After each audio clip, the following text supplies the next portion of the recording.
మీటింగా? ఏంటి అంకుల్ అలా షాక్ అవుతున్నావు? ఇది మా ఫ్యామిలీ ట్రిప్. అందరూ కరెక్ట్ గా ఫిట్ అయ్యాం కదా? ఫిట్ అవ్వడం ఏంట్రా? కింద కాళ్ళ దగ్గర ఒకడు కొత్తిమీర కట్టలా కూర్చున్నాడు, వెనక ఇద్దరు బెల్లం లాగా అతుక్కుపోయారు. పెట్రోల్ రేట్ల వల్ల 5గురం 5 బండ్ల మీద వస్తే జబులు గాలైతాయని అందుకే ఇలా యూనిటీగా వెళ్తున్నాం. ముందు ఆ కింద కూర్చున్నోని లేపండ్రా. వాడు ఏ క్షణంలో అన్నా రోడ్డు మీద స్పీడ్ బ్రేకర్ లాగా నలిగిపోయేలా ఉన్నాడు. వాడు మా బండికి హ్యూమన్ సెన్సర్. ఏదైనా గుంత వస్తే వాడు ముందుగా అమ్మా అని అరుస్తాడు, అప్పుడు మేము బ్రేక్ వేస్తాం. అయినా వాడు మా ఇంట్లో ఎక్స్ట్రా పీస్.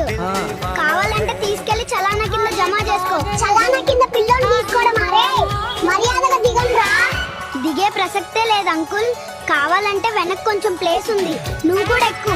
షార్ట్ కట్ లో వదిలేస్తాం.